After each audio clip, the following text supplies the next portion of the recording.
లాస్ట్కు నువ్వు ఎవరైతే విమర్శిస్తున్నావో బ్రాందీలో నీళ్లు కలుపుకొని బతికేటోళ్ళు కూడా నన్ను మాట్లాడతారని చెప్పి మాట్లాడినావు. అది ప్రవీణ్ మాట్లాడింది. ఆ ప్రవీణ్ దగ్గరికి ఈ వరకు టెండర్ వేయాకు మన ఇద్దరం పంచుకున్నామని చెప్పి పల్లపాడు మహేష్ను పంపించావు నువ్వు. 36 సార్లు పంపించినాడు ప్రవీణ్ దగ్గరికి.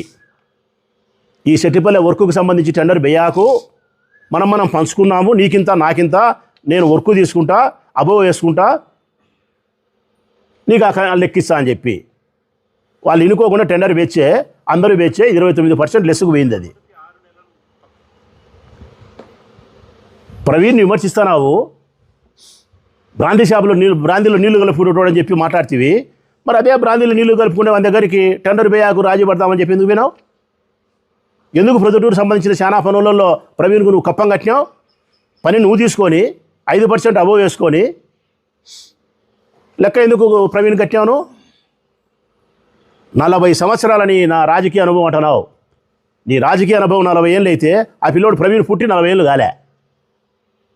నీ అనుభవంతో లేదు ఆ పిల్లోని వయస్సు. ఆ పిల్లోని ఇంటికాడికి నువ్వు మనసును పంపిస్తాను పొద్దునుకులు రాజీ పడదాం అని చెప్పి.